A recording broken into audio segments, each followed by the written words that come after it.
সুন্দর একটা ফিল্ডিং করতে পেলাম আমরা। উত্তরবঙ্গের বুকে প্রথমবার শর্ট ক্রিকেট টুর্নামেন্ট ITPL 2024 শিলিগুড়ির রামকৃষ্ণ ময়দানে অনুষ্ঠিত হচ্ছে।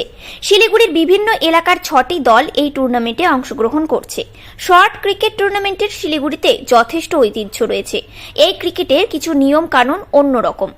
ওভার বাউন্ডারি মারা নিষেধ। কোনো ব্যাটার ওভার বাউন্ডারি মারলে সেটা আউট বলে গণ্য হবে। উল্লেখ্য, শুধু গ্রাউন্ড শট খেলতে হবে।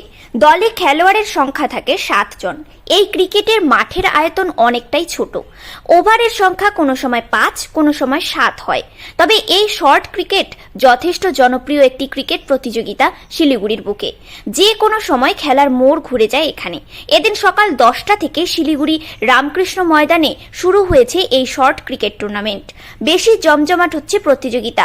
অনেক দর্শকও এসেছেন এই প্রতিযোগিতাটি দেখতে। শিলিগুড়ি থেকে সজল দাশগুপ্তের রিপোর্ট।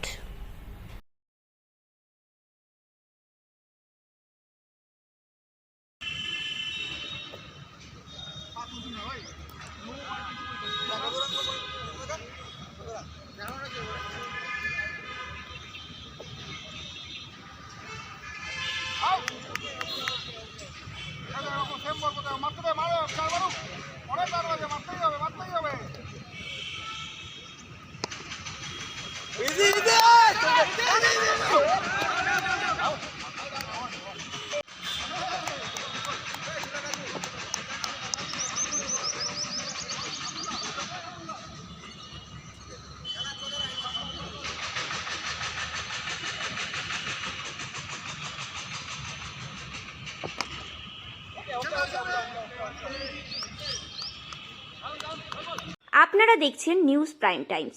সঙ্গে থাকুন এবং দেখতে থাকুন নিউজ প্রাইম টাইমস।